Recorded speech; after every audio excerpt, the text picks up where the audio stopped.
Mula sa sandaling iyon, bumigat ang hangin ng lungsod.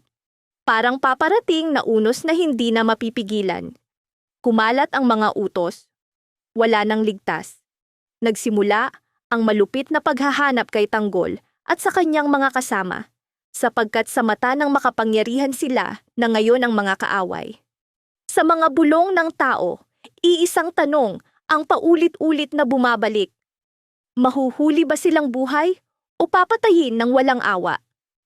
Muling naging sagisag ng takot at pag-asa ang pangalan ni Tanggol.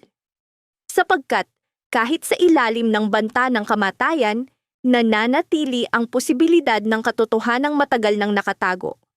Sa isang lihim na bilangguan, hindi mapakali si Pungay. Bawat yabag sa labas ay nagpapabilis ng kanyang tibok. Alam niya ang reputasyon ng mga gerero. Kung paano nila walang habas na pinapatay ang sinumang humaharang sa kanilang daan. Paulit-ulit bumabalik sa kanyang isip si Tanggol at ang kanyang mga kasama. Bawat alaalay may kasamang panalangin na sana'y makaligtas sila. Ang kanyang pangamba ay hindi lamang takot sa kamatayan, kundi ang kaalamang kapag nagtagumpay ang mga gerero, mawawala ang huling pag-asa ng hustisya. Sa kabilang panig ng lungsod, malamig na nag-utos si Roberto. Walang bakas ng pag-aalinlangan sa kanyang mga mata nang sabihin niyang si Paula Garcia ay dapat tuluyang patahimikin. Para kay Roberto, hindi na tao si Paola kundi banta, isang buhay na patunay na kayang gibain ang lahat ng kanyang naabot. Sa kanyang isip, ang pag-alis kay Paola ang tanging paraan upang manatiling nakabaon ang mga lihim. Bawat salita niya ay naglantad ng kalupitan. At nang malalim na takot, ang pangambang mawala ang kapangyarihan. Habang lalong umiinit ang sitwasyon, hindi tumigil si Tanggol. Sa kabila ng pagod at sugat, patuloy siyang naglakad upang marating si Commissioner Medina, ang taong kayang baguhin ang lahat. Sa wakas, nang magharap sila, bakas ang takot sa mukha ni Medina. Ngunit nanaig ang kanyang paninindigan. Direkta niyang idineklara na si Tanggol ang tunay na halal na pinuno, at matagal na niyang alam na peke ang halalan. Nangako siyang tutulungan si Tanggol na ilantad ang katotohanan, kahit kapalit ang kanyang sariling kaligtasan. Sa sandaling iyon, naramdaman ni Tanggol ang bigat ng pananagutan. Ang laban ay hindi na para sa sarili, kundi para sa lahat ng niloko at inapi. Ngunit sa mga anino, binubuo na ni Rigor at Santino ang kanilang bagong, madilim na plano laban sa kanya. Magkaisa ang layunin ng mag-ama, ngunit magkaiba ang landas. Si Santino, puno ng galit, nagkunwaring handang makipag-usap kay Tanggol upang makuha ang kanyang tiwala. Ngunit sa likod ng bawat salita ay takot at pangamba, sapagkat alam niyang si Rigor ay handang pumatay ng sinuman para sa tagumpay, kahit isakripisyo ang sariling anak upang burahin ang ebidensya.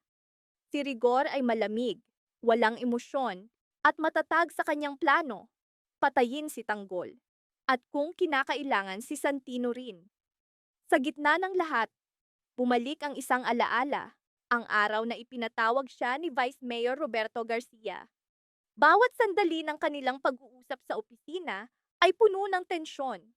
Maingat na nagtanong si Garcia. May bakas ng takot kung ano ang nais ni Roberto mula sa kanya. Tinitigan siya ni Roberto na para bang binabasa ang kanyang kaluluwa at mariing sinabi na nabasa na niya ang mga ulat. Ayon dito, malinaw na nakipagsabwatan si Garcia kay Tanggol at ilang ulit na tinulungan itong makatakas sa mga operasyon ng pulisya. Mariing itinanggi ni Garcia ang lahat ng paratang. Sinabi niyang wala ni katiting na katotohanan sa mga iyon. Ngunit hindi tumigil si Roberto. Sa mabigat na tinig, ipinaalala niya kay Garcia ang bigat ng mga kasong nakasampa laban sa kanya. Sa katahimikan ay nakabaon ng hindi binigkas na banta. Sa lahat ng direksyon ng kwento, lalong humigpit ang lambat sa paligid ni Tanggol. Lalong naging marahas ang mga kaaway, nilamon ng takot at pagdududa ang mga kakampi. At ang makapangyarihan ay pilit na ibinaon ang katotohanan. Ngunit sa gitna ng lahat ng panganib, nanatiling matatag si Tanggol. Ang kanyang paniniwala, kailangang ipagpatuloy ang laban kahit kapalit ang kanyang buhay. May nakasampa ng obstruction of justice case kay Garcia. Ginawang malinaw ni Roberto na maaari pang dagdagan ng mas mabibigat na kaso. Isa-isa niyang binanggit ang mga posibleng paratang, mga kasong kayang sirain, hindi lamang ang karera ni Garcia sa pulisya, kundi ang buong buhay niya. Mariin niyang sinabi na wala ng pagkakataon si Garcia na makabalik sa serbisyo, kundi ang posibilidad na mabulok sa bilangguan ng matagal. Habang nagsasalita si Roberto, ang kanyang tinig ay puno ng mabigat na babala. Parang sinasadya niyang ipaalam kay Garcia na nasa bingit na ito ng pagkawasak. Ngunit hindi bumigay si Garcia. Bagaman puno ng tensyon ang silid, nanatili siyang matatag, hindi natinag ang kanyang mga mata. Sa mariing paninindigan, sumagot si Garcia na malinis ang kanyang konsensya at ginagawa lamang ang tama. Kahit itulak siya nito sa panganib. Para sa kanya, ang prinsipyo at ideal ay hindi kailanman maipagbibili kapalit ng kaligtasan. Sa kaibuturan niya, alam niyang mas mabuting magdusa at masugatan kaysa mabuhay sa kasinungalingan. Muling nagsalita si Roberto, ngunit sa pagkakataong ito, wala na ang talas ng dati. Sa halip ay dala ng kanyang tinig ang huwad na pag-unawa. Ipinahayag niyang siya'y maawain. Sinabi niyang nauunawaan niya kung paanong naloko si Garcia ng mga kasinungalingan at panlilinlang ni Tanggol. Idinagdag niyang nakikiramay siya sa kalagayan ni Garcia at handang tumulong. Sinabi niyang maaari niyang pag-aani ng mga kaso, kahit tuluyang alisin. Ngunit may isang kondisyon, kailangang makipagtulungan si Garcia. Sinabi ni Roberto na kung papayag si Garcia, aayusin niyang matanggal ito sa pulisya ngunit hindi makulong. Para sa marami, maaaring mukhang solusyon iyon sa lahat ng problema. Ngunit para kay Garcia, malinaw, sa likod ng mga salitang iyon ay nakatago ang bitag. Kaya't agad siyang sumagot na hindi siya hangal. Alam niya ang mga panlilinlang ni Roberto at hindi siya basta-basta madadala. Napakunot ang noo ng bise-alkalde at nagtanong kung ano ang ibig sabihin ni Garcia. Sa sandaling iyon, lalong bumigat ang hangin sa silid. Huminga ng malalim si Garcia at muling nagsalita, para bang binubuksan ang lumang sugat na hindi kailanman naghilom. Sinabi niyang, minsang nangako si Roberto ngunit hindi ito tinupad. Ang pangakong binanggit ni Garcia ay nakatali sa isang taong napakahalaga sa kanyang buhay. Agad na nagtanong si Roberto kung sino ang tinutukoy niya. Walang pag-aalinlangan, sinagot ni Garcia ang kanyang ama. Muli siyang nagtanong, naguguluhan, kung sino ang ama ni Garcia. At sa mariing tinig, binanggit ni Garcia ang pangalang matagal nang gumugulo sa lahat. Si Maro Garcia. Nabigla si Roberto na paatras. Hindi niya itinanggi ang pagkakakilala kay Maro, ngunit sinabi niyang hindi kailanman binanggit ni Maro na may anak siyang pulis. Mapait nang ngumiti si Garcia at sinabing marami pa silang hindi alam tungkol kay Maro, lalo na ang kanyang pagdurusa sa bilangguan. Isa-isa niyang ibinunyag ang matagal nang nakatagong sakit, kung paanong ginamit ng mga tulad ni Roberto ang kanyang ama bilang tagadala ng pera, at nang dumating ang krisis, walang pag-aalinlangan itong ipinakulong at iniwang mabulok sa selda. Ipinilit ni Roberto na kasalanan ni Maro ang lahat ng nangyari. Ngunit bago pa lumalim ang usapan, biglang nagsalita si Pungay.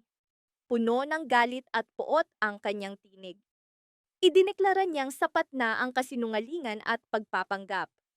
Ibinunyag niya ang lahat, ang katiwalian ni Roberto, kung paanong ginamit si Maro at pagkatapos ay itinapon. Idinagdag pa niya na matapos pagsamantalahan, ipinasa si Maro sa mga Redeniks upang patayin. Sa sandaling iyon, nabasag ang katahimikan. Ang mga salita ni Pungay ay parang matatalas na sandata, tumusok ng malalim sa puso ng lahat. Para kay Garcia, muling bumalik ang pait ng pagkawala ng kanyang ama at ang matagal ng kinimkim na galit. Para kay Roberto, ang matagal ng inilibing na katotohanan ay unti-unting lumilitaw. Naging malinaw, hindi na lamang batas ang laban na ito, kundi mga kasalanang hinahabol ng konsensya. Bawat salita ni Garcia ay puno ng taon ng kinimkim na puot. Hindi lamang ito banta, kundi sumpang isinilang mula sa kamatayan ng kanyang ama. Nakita niya kay Roberto ang ugat ng lahat ng kasamaan. Nanginginig ang kanyang mga kamay, hindi sa takot, kundi sa paninindigan, ang panata na ibalik ang hustisya. Sa kanyang mga mata ay bakas ang malinaw na sumpa. Hindi siya titigil hanggat hindi nabubunyag ang maskara ng kasinungalingan, hanggat hindi na ilalantad ang bulok na nakatago sa likod ng kapangyarihan. Bawat pangungusap ay parang patalim, hindi lamang upang manakit, kundi upang ipahayag na hindi na siya ang tahimik na taong dati. Ngunit hindi umurong si Roberto. Lalong tumigas ang kanyang paninindigan. Sa malamig at mapanghamong tinig ni Garcia, ay narinig niya ang pangungutya. Sinabi ni Garcia na walang silbi ang lakas ni Roberto, sapagkat mali ang kanyang kalaban. Isa lamang si Roberto sa napakaraming buhay na kanyang nilikha, at maaari niyang burahin anumang oras. Hayagang ipinakita ni Garcia ang kanyang kapangyarihan. Nabubuhay lamang si Roberto dahil pinahihintulutan niya. Sa anumang sandali, maaari niya itong burahin. Walang ebidensya, walang bangkay, walang hustisya. Pagkatapos ng mga salitang iyon, lalo pang bumigat ang hangin. Para bang anumang oras ay puputok ang karahasan. Ngunit nanatiling matatag si Roberto. Diretso ang kanyang titig, sapagkat alam niyang ang tunay na laban ay hindi lamang sa pagitan nila. Ito ay laban para sa alaala ng kanyang ama. Isang digmaan laban sa sistemang matagal nang sumisira sa mahihina. Sa huli, inilabas si Garcia, ngunit nanatili ang tensyon. Sa labas ng gusali, lumalawak na ang mga pangyayari, nagiging mas mapanganib, lagpas na sa personal na alitan. Sa kabilang panig ng lungsod, naghahanda na ang mga tauhan ni Rigor. Minamasdan nila ang lumalaking protesta sa Maynila. Ang kanyang mga utos ay puno ng takot na baka mabunyag ang matagal nang nakatagong kasinungalingan. Sa mata ni Rigor, ang mga taga-suporta ni Tanggol Montenegro ay bulag na tagasunod na kailangang patahimikin bago pa lumakas at kumalat.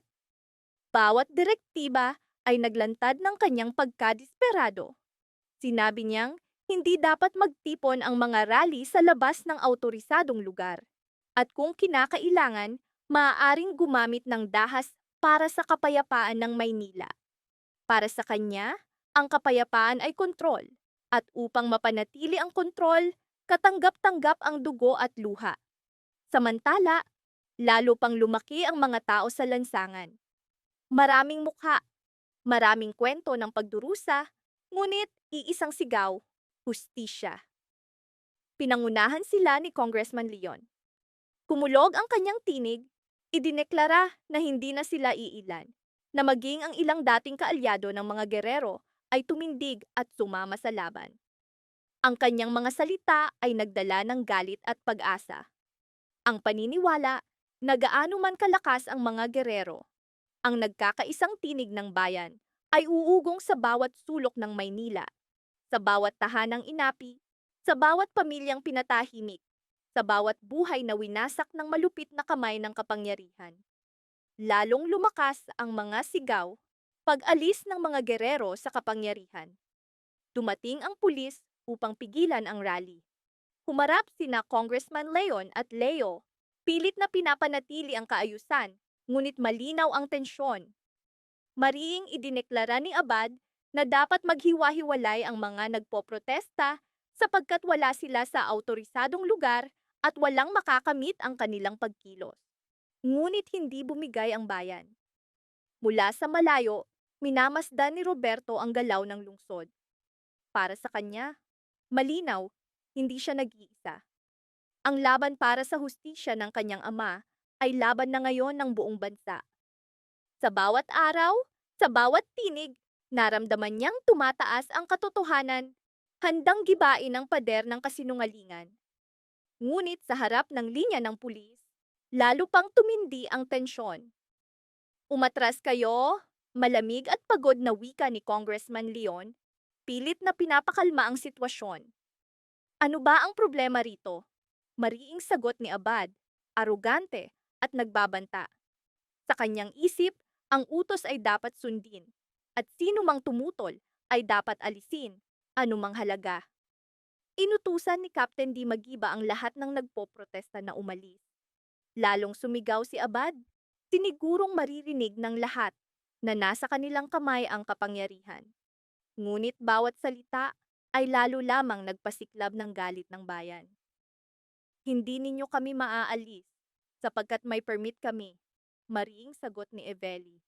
Hawak niya ang papel, nanginginig hindi sa takot kundi sa damdamin. Para sa kanya, ang permit ay hindi lamang papel, kundi sagisag ng kanilang tinig. Matagal nang binaliwala.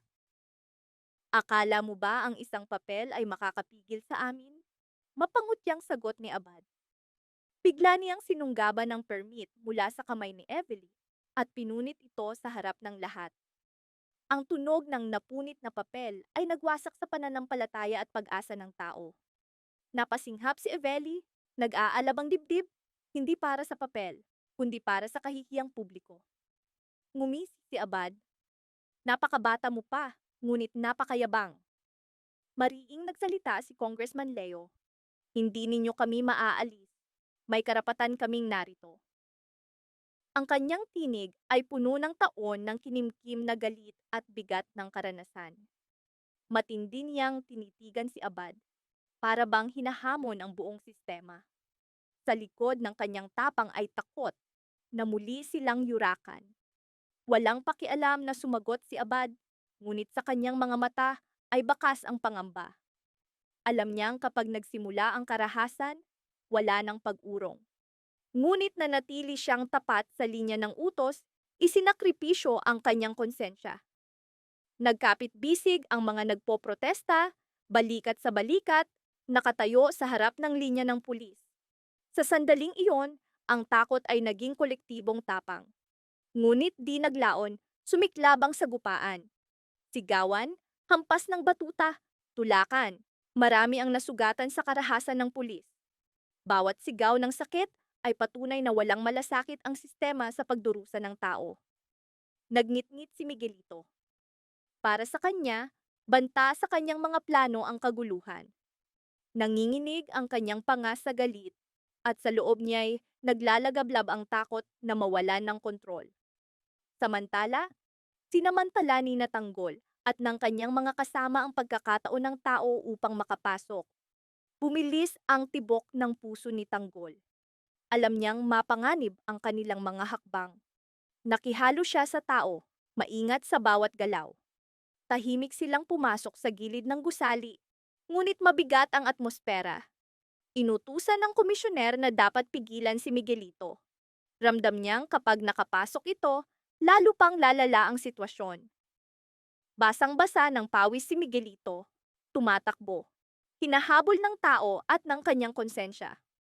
Sa wakas, narating niya ang komisyoner. Ano ba ang gusto mo? Hindi ba't sapat na ang kaguluhang dinala mo rito? Pagod at iritadong wika ni Medina. Sa likod ng kanyang galit ay takot. Takot na mawalan ng kontrol. Nilinis ni Miguelito ang paligid, nakatayo sa harap ng komisyoner. Sige na, tigilan mo na ang paikot-ikot. Hamon niya. Nagtagpo ang kanilang mga mata. Puno ng lihim, galit at pasya. Lalong bumigat ang hangin, handang sumabog anumang oras. Mariing idineklara ng komisyoner na naroon siya upang tiyakin na hindi maitago ang huling resulta ng halalan, mga resultang ibinaon ni Miguelito sa kaguluhan. Direkta niyang tinanong, pagkatapos ng napakaraming dugo, pananakot at kasinungalingan, maniniwala pa ba ang tao na si Miguelito ang tunay na nagwagi? Hindi nag-atubili si Miguelito. Puno ng kayabangan ang kanyang tinig. Sinabi niyang Dapat pangalanan na lamang ng komisyoner ang kanyang presyo. Para sa kanya, lahat ay may halaga. Dangal, katotohanan, maging ang kinabukasan ng lungsod. Una niyang binanggit ang milyon, saka itinaas sa bilyon. Ang kanyang paniniwala, pera ang solusyon sa lahat ng problema. Ngunit nanatiling matatag ang komisyoner. Kalma niyang sinabi na hindi mabibili ang kanyang integridad. Ipinahayag niyang sawang-sawa na ang bayan sa kasakiman at karahasan ni Miguelito. Dumating na ang oras upang ibunyag ang katotohanan na si Tanggol Montenegro ang tunay na nagwagi. Bawat salita ay tumama sa kayabangan ni Miguelito. Biglang nagbago ang kanyang mukha. Hinugot niya ang baril at itinutok sa komisyoner. Nanginginig ang kanyang kamay sa galit. Tumigaw siya, hinihingi ang paliwanag sa sinabi ng komisyoner. Malinaw na hindi niya matanggap ang katotohanan. Muling ipinaalala ng komisyoner na natagpuan ng kanilang investigasyon ang ebidensya ng pandaraya, maging ang paghak sa sistema. Sa labas, papalapit na sina Tanggol at ang kanyang mga kasama. Lalong lumalakas ang mga yabag. Nagkunwaring tapos na ang usapan ng komisyoner. Sinabi niyang, kung wala nang sasabihin si Miguelito, maaari na itong umalis. Ngunit sa sandaling iyon bumukas ang pinto, pumasok si Tanggol. Narinig ni Tanggol ang huling bahagi ng usapan at nakita ang baril sa kamay ni Miguelito. Sa matagal ng kinimkim na galit at paninindigan, mabilis siyang kumilos, isang putok, at tinamaan si Miguelito. Bagaman sugatan, gumanti si Miguelito kasabay ng pagbagsak ng isa-isa niyang mga tauhan sa putukan. Sa gitna ng kaguluhan, iniutos ni Tanggol na mas mahalaga ang kaligtasan ng komisyoner kaysa sa pagdakip kay Miguelito. Habang tumatakas si Miguelito, iniutos niya kay Paul na patayin si Medina. Ngunit hindi siya nagtagumpay. Sa matinding sagupaan, pinatunayan ni Tanggol at ng kanyang ama si Ramon na handa silang magsakripisyo para sa bayan. Sa huli, ligtas na naihatid si Commissioner Medina. Ngunit nang subukan ni Paul na habulin siya, walang pag-aalinlangan si Tanggol. Isang putok, at bumagsak si Paul, wala ng buhay. Nang tumigil ang putukan, tanging mabibigat na paghinga at bigat ng sandali ang nanatili. Sa loob ng gusaling iyon, nagtapos ang isang madilim na kabanata ng kapangyarihan. Ngunit alam ni Tanggol, ang kanyang laban para sa hustisya at katotohanan ay nagsisimula pa lamang.